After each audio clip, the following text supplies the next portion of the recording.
Sir, we lost him. He is highly skilled. Skilled? ये commissioner office से आया है। ट्रैफिक कैमरा से लिए गए फोटोज हैं। कल दोपहर को वो होसूर से सिटी में आया और मैसूर रोड में गया। फिर शाम 7:30 बजे वो फिर से मैसूर रोड होकर के सिटी में आया। उसके बाद आधी रात को सिटी से मैसूर रोड में गया और उसके बाद ये कार सिटी में नहीं आई। ये कार केरला के कॉन्फिडेंट ग्रुप की है और उसका ओनर डॉक्टर रॉय जोसेफ है। मुझे जानना है कि ये लड़का डॉक्टर रॉय को कैसे जानता है।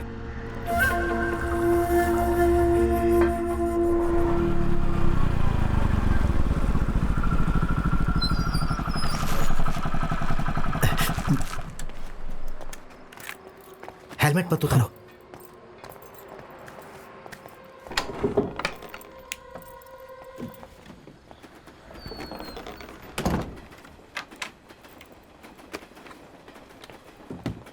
जूते खोलने की कोई जरूरत नहीं, तुम बैठो। मुझे एक फ़ोन करना है। हाँ, घर फोन करना है? नहीं, फ्रेंड को करना है। घर पर बताऊंगा तो वो डर जाएंगे। अरे दोस्त, ये डरने वाली ही बात है। तुम ये बात घर वालों से कब तक छुपाओगे? जितनी जल्दी हो सके उन्हें बताओ और यहाँ से चले जाओ। शायद तुम रेड्डी के बारे में नहीं जानते, वो मंत्री और पुलिस वालों को अपनी जेब में रखता है। कल रात को ही तुम्हें यहाँ से चले जाना चाहिए था।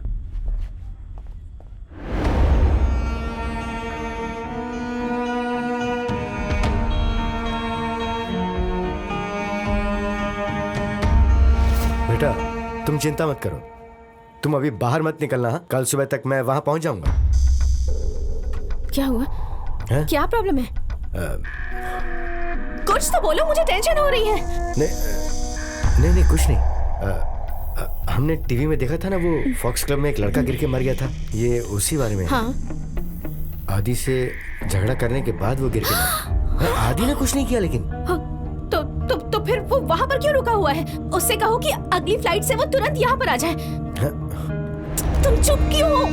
उसे वापस आने को कहो ना। हाँ, क्या? वो जो लड़का मारा गया, उसके आदमी और पुलिस पूरे बेंगलुरु शहर में आदि को ढूंढ रही है। वो वहाँ एक लोकल लड़के के घर में छुपा हुआ है। मतलब वो फार्म हाउस में नहीं है? नहीं। उससे कहो कि वो तुरंत फार्म हाउस चला जाए। उसे फोन करो ना। ओह। हाँ।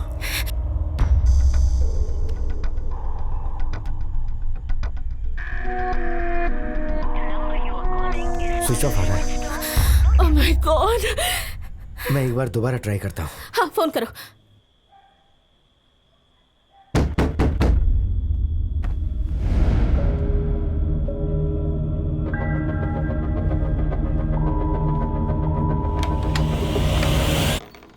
तुम्हारा फोन स्विच ऑफ क्यों है तब से? फोन तो ऑन है।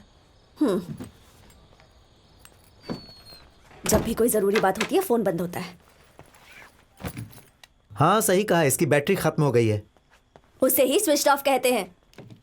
आनी, तू कौन? मैं आपकी बात नहीं समझा।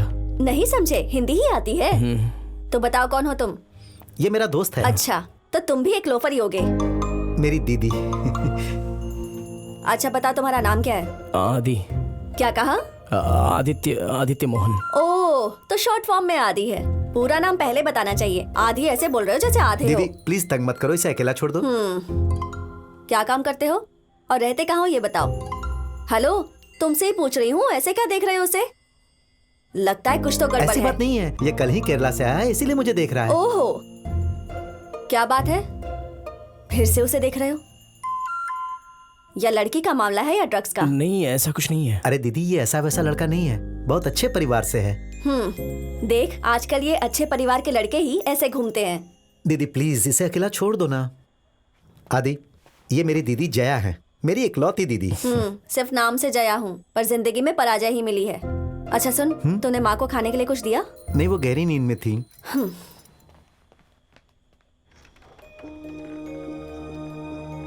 माँ, आपको कुछ खाना नहीं है क्या? ऐसे कैसे चलेगा माँ? आप कुछ खाओगी नहीं तो दवाई कैसे लोगी? आपको भूख नहीं लगी? अच्छा, मैं सफाई कर देती हूँ। माँ, ये मेरा दोस्त है, केरला से है। एक बार गिर गई थी, फिर उठ नहीं पाई। डॉक्टर ने कहा ऑपरेशन करने से ये ठीक हो जाएगी, लेकिन उसके लिए 6 से 7 लाख रुपए चाहिए। ये फ्लैशबैक बंद कर और यहाँ से जा। दीदी की बातों का बुरा नहीं मानना तुम।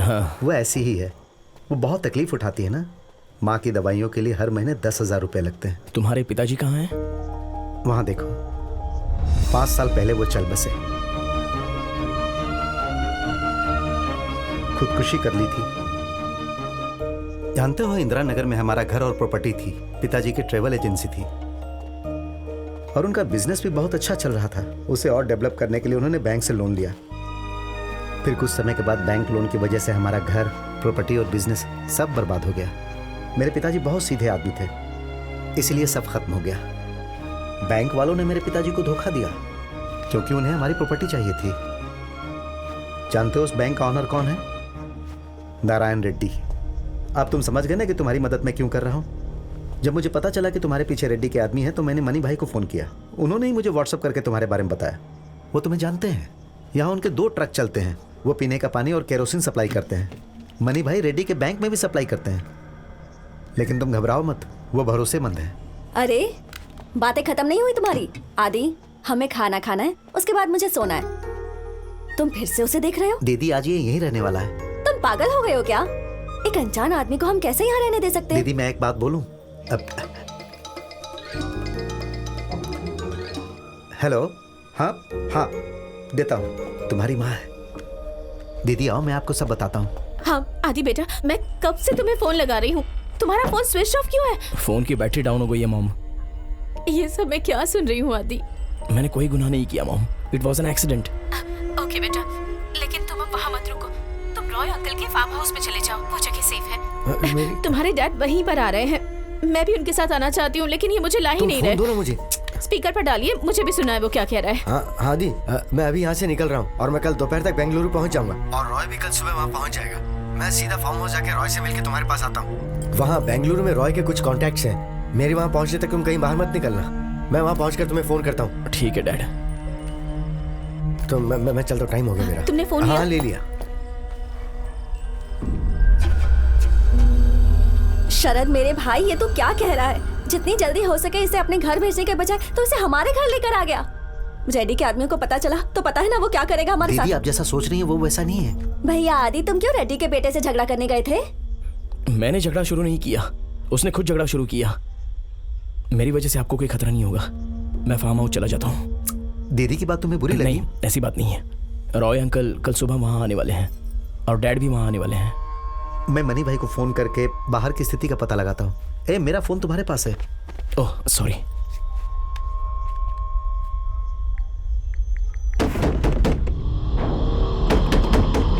कहीं रेड्डी के आदमी तो नहीं है? जब मैं बालकनी से फोन कर रहा था तो एक आदमी मुझे घूर रहा था। कहाँ से? कहाँ है? वो उधर खड़ा था। वहां तो कोई नहीं है। चलो नीचे उतरो। अरे क्या हुआ? नहीं कुछ नहीं। आपने हमें डरा ही दिया। अपना नाम बताना चाहिए ना बाहर से ही। तुम लोग डरे हुए हो। चिंता की ये बात नहीं, मुझे नहीं मनी पता भाई थी है। ना। इतनी रात को आप ऐसे दरवाजा खटखटाएंगे तो कौन नहीं डरेगा बताइए? सबके साथ ये ऐसी ही बात करती है। आप धीरे से नहीं खटखटा सकते थे? चलिए अब जल्दी अंदर आइए। तो तुम लोग यहाँ छुपे हो। इतने डरपोक लोगों को ये सब काम नहीं करना चाहिए। अरे इसने कहा कि बाहर कोई था जो इसे घूर रहा था। वो अपना शर्मा था, उसे भगा दिया मैंने। वो मेरी दीदी का बॉयफ्रेंड है। ए, तू अपनी बकवास बंद कर, समझा? उसकी उम्र 45 साल है। वो शादीशुदा है और 3 बच्चे भी हैं। फिर भी वो इससे शादी करना चाहता है, दूसरी बीवी बनाना चाहता है। इसे एक फ्लैट का ऑफर भी किया है, बहुत पैसे वाला है। अगर यहाँ कहेगी तो मेरी जिंदगी सुधर जाएगी। हाँ सही कहा तूने। मैं अपनी जिंदगी तेरे पीछे बर्बाद कर दूंगा। दीदी तो ऐसी ही होनी चाहिए ना, क्या कहते हो? हाँ, जानते हो मैंने तुम्हें कितनी बार फोन किया, फोन नहीं लगा तो डर तो मैं भी गया था। फोन की बैटरी डाउन हो गई थी। हाँ, तो वो यही लड़का है ना? देखने से तो बड़ा लग रहा है, फोटो में बहुत छोटा लगता है। ये बहुत डरा हुआ है मनी भाई। हाँ, लगना भी चाहिए, हालात ही ऐसे हैं। हमारे इस एरिया में अभी तक कोई प्रॉब्लम नहीं है, लेकिन शहर से बाहर निकलने वाले हर रास्ते पर पुलिस और रेड्डी के आदमी हैं। मुझे इधर बेंगलुरु में 30 साल हो चुके हैं। अभी तक किसी आदमी को इस तरह से ढूंढते हुए नहीं देखा मैंने। चेकिंग के बिना एक भी गाड़ी शहर से बाहर नहीं जा सकती। मैसूर रोड पर सबसे ज्यादा चेकिंग चल रही है। आदि उसी रोड पर एक फार्म हाउस में रहता था। उन्हें इसके बारे में पता चल गया क्या? पता चल गया होगा, आखिर वो रेड्डी है। उसके बैंक से कर्ज लेकर नहीं भरने वालों को मोबाइल में व्हाट्सएप के जरिए वो कहीं भी छुपे हों उन्हें पकड़ लेता है। उसी तरह से वो इस लड़के को भी ढूंढने की कोशिश कर रहा है। एक लापता की न्यूज देता है, खबर देने वाले को 5 लाख रुपए इनाम भी देता है। अब इसे देखकर भला कौन चुप रह सकता है बताओ? वैसे तुम्हारा क्या प्लान है? अभी तक तो इसे फार्म हाउस पहुंचाने का प्लान था, लेकिन अब ये रिस्की लग रहा है। हाँ, उसके बारे में कुछ मत सोचो। तुम एक काम करो, आज रात तुम यहीं रह जाओ। कल इसके डैड आ जाएंगे और इसे लेकर वो घर चले जाएंगे। लेकिन कैसे? Airport, bus stand, railway station, इन सभी जगहों पर पुलिस और उसके आदमियों की निगरानी है। अगर पुलिस ने इसे पकड़ लिया तो वो इसे रेड्डी के हवाले कर देंगे। एक काम करो, तुम जरा मेरे साथ चलो, तुमसे मुझे कुछ बात करनी है। आ जाओ। आदि तुम खाना खाकर सो जाना। तुम्हारे पास कपड़े बदलने के लिए कुछ है? जाओ जाकर हाथ धो लो, मैं खाना लगाती हूँ। मुझे नहीं चाहिए। सुनो, मैं जो कह रही हूँ वो ध्यान से सुनो। इस घर में कोई भूखा नहीं सोता। हाँ, सब्जी थोड़ी कम है, लेकिन 56 भोग तो मैं तुम्हारे लिए लगाऊंगी नहीं।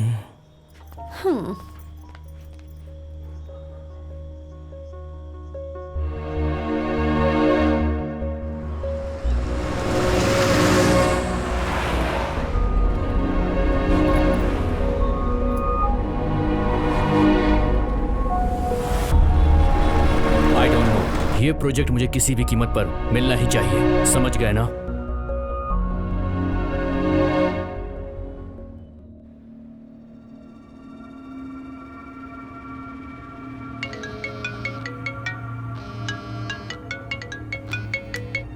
Yes mister commissioner. Thank you sir, thank you. मैं बस पहुंच रहा हूं।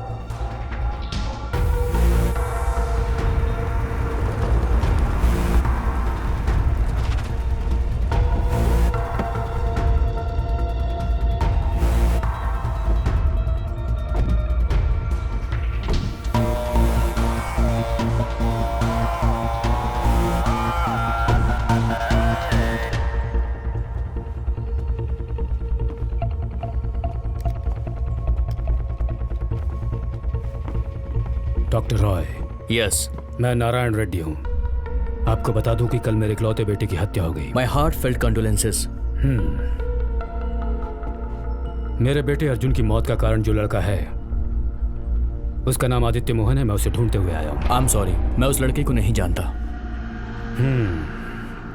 तो फिर आप ये तो जानते हैं कि आदित्य मोहन एक लड़का है ना? उसके डेबिट कार्ड से हमें पता चला कि वो आपकी कंपनी के जीएम मोहन वर्मा का इकलौता बेटा है। मैं जानता था कि आप हमारी मदद नहीं करेंगे, उससे मुझे कोई फर्क नहीं पड़ता। लेकिन अगर आपने उस लड़के की मदद की तो आप और आपके परिवार को जो प्रॉब्लम्स होंगी उसके जिम्मेदार मैं या मेरे आदमी नहीं होंगे।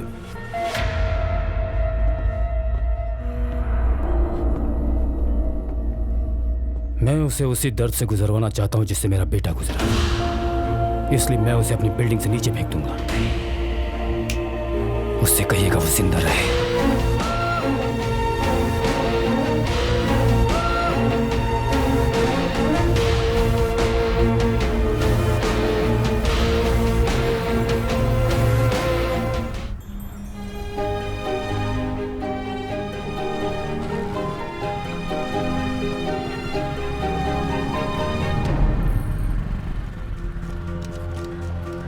उफ, आ गया लोफर। मैंने जो पूछा था उसका क्या हुआ? जवाब दे के जाओ। क्या जवाब दूं तुम्हें?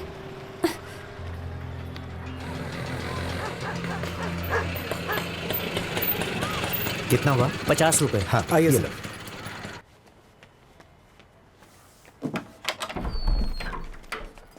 आइए, अंदर आइए।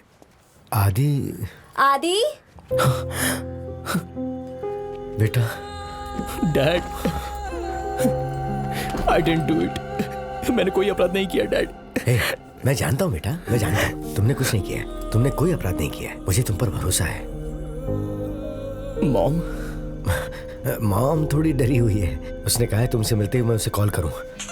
ये लो वो खुद ही फोन कर रही है। रोजी, मैं आदि को फोन देता हूँ। रेडी के आदमी यहाँ आए हुए हैं। कब आए?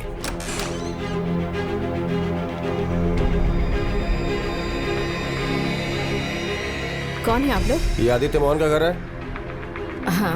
वो घर पे है क्या? नहीं। हम बेंगलुरु से आए हैं, रेड्डी साहब ने भेजा है।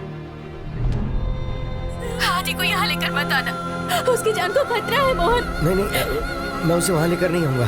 आदि कहाँ है? मुझे आदि से बात करनी है। हाँ, मैं उसे फोन देता हूँ। मॉम से बात करो। मॉम। आदि, आदि बेटा, तुम यहाँ मत आना। नहीं आऊंगा मॉम, आप टेंशन मत लीजिए। रेडी के आदमी घर के बाहर तुम्हारा इंतजार कर रहे हैं बेटा। मैं अभी वहाँ नहीं आ रहा हूँ, मैं अभी बिल्कुल सेफ हूँ। फोन दो मुझे।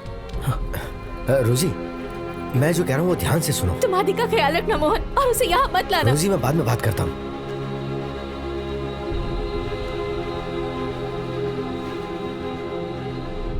तो अब हम क्या करेंगे बेटा? आप रॉय अंकल से मिले? हाँ, वो रेड्डी खुद आकर रॉय से मिला। उसने कहा कि अगर वो हमारी मदद करेगा तो उसे वो परेशान करेगा। रेड्डी ने रॉय को धमकी दी है, इसलिए रॉय हमारे लिए कुछ कर नहीं पाएगा। मुझे कुछ समझ नहीं आ रहा है कि अब हमें क्या करना चाहिए।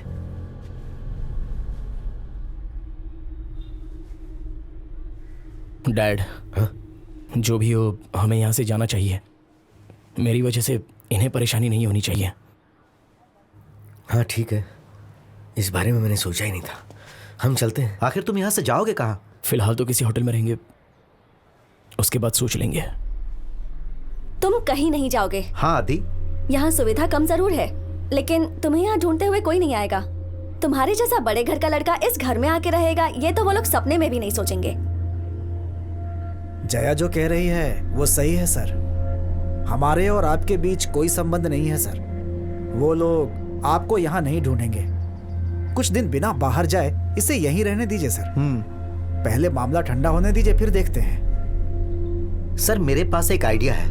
मुझे लगता है कि अगर आप चाहें तो आदि को विदेश भेज सकते हैं। हाँ भेज सकता हूँ, मैं इसे दुबई भेज सकता हूँ। डायरेक्ट तो नहीं जा पाएगा, मगर रॉय ने कहा कि वो मेरे लिए इतना फेवर तो कर ही सकता है। अब सोचने का समय नहीं है, आप बिंदास जाइए सर।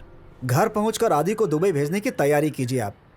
जब मामला पूरी तरह से ठंडा हो जाएगा तो हम इसे इस शहर से बाहर निकाल देंगे। और वैसे भी सर आपका अपने घर पर रहना बहुत जरूरी है। हाँ। हाँ डैड आप जाइए, मॉम वहाँ डरी हुई है। I can handle this.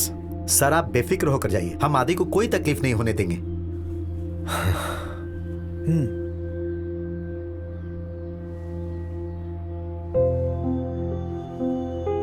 ठीक है बेटा। हाँ, ये लोग हैं ना, तू अपना ख्याल रखना। तेरे पास पैसे तो होंगे नहीं। ले, ये रख ले, रख। जब जरूरत होगी तो मुझे कॉल करना, ठीक है? और वो तेरा बैग, हाँ उसे मैं फार्म हाउस से यहाँ पर लेकर आ गया हूँ। हाँ, ले इसे भी रख, रख ना कह रहा हूँ, रख। और मैं मॉम को सब बता दूंगा, ठीक है? हाँ?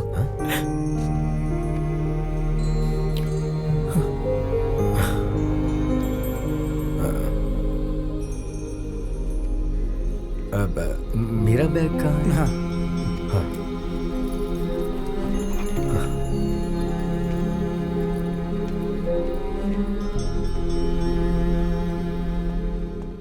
Sir commissioner was really helpful. उस लड़के के डैड मिस्टर मोहन वर्मा के साथ इधर 2 नंबरों से सर अक्सर बातें हुई हैं। पहले 2 दिन इसमें से एक केरला के नंबर से बात हुई, उसके बाद उस नंबर से कॉल्स बंद हो गए। Second number? यस, वो जिसका नंबर है शायद वही हेल्प कर रहा है। वो बेंगलुरु का नंबर है। उसके दूसरे दिन ही मिस्टर मोहन रोमिंग में बेंगलुरु में थे। मतलब कोई है जो उसकी मदद कर रहा है। वो नंबर किसका है? वो 5 साल पुराना प्रीपेड नंबर है सर, किसी शरद नायर का। मतलब वो लोकल ही है? यस सर, लेकिन उसकी आईडी के एड्रेस में जब मैंने पूछताछ की तो पता चला वो पिछले 4 साल से वहां नहीं रहता। फिर जब हमने कॉल हिस्ट्री चेक किया तो पता चला कि वो बेंगलुरु ईस्ट के टावर के पास रहता है। सर अगर उसके परिवार वाले को किडनैप कर ले तो? Don't rush and don't complicate things. Arjun की मौत एक्सीडेंटल डेथ डिक्लेयर की थी ताकि उस लड़के के साथ अर्जुन की मौत कनेक्ट ना हो। अगर किसी भी तरह पब्लिसिटी हुई तो ये मामला हमारे हाथ से निकल जाएगा। Let's keep a low profile at least for the time being.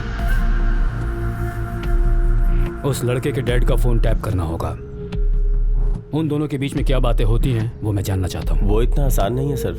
Phone tap करने के लिए कमिश्नर से परमिशन लेनी होगी सर, और इसके अलावा कुछ फॉर्मेलिटीज़ भी करनी पड़ती हैं। हमें चीफ सेक्रेटरी की रिटर्न ऑथराइजेशन भी चाहिए। ये टेररिस्ट इशू होने के कारण वो लोग काफ़ी चौकन्ने हैं। लेकिन सर ये काम असंभव भी नहीं है, क्योंकि आपका और सीएम का संबंध बहुत अच्छा है। हमें चीफ सेक्रेटरी का ऑथराइजेशन चाहिए और ये काम आपके लिए कठिन नहीं है। वक्त लगेगा, उसका डुप्लीकेट सिम इशू करना पड़ेगा। हमें जिस नंबर को टैप करना है। इसके अलावा एक और प्रॉब्लम भी है। ये काम एक पुलिस ऑफिसर ही हैंडल करेगा और वही हमें ऑफिशियली इन्फॉर्मेशन देगा। So what? उस लड़के के पिताजी के साथ उसकी जो कन्वर्सेशन होगी उसमें हम लोगों का नाम और मूव्स भी होंगे सर, और ये पुलिस रिकॉर्ड्स में भी होगा। ये हम लोगों के लिए अच्छा नहीं है sir. Yeah, that's the point.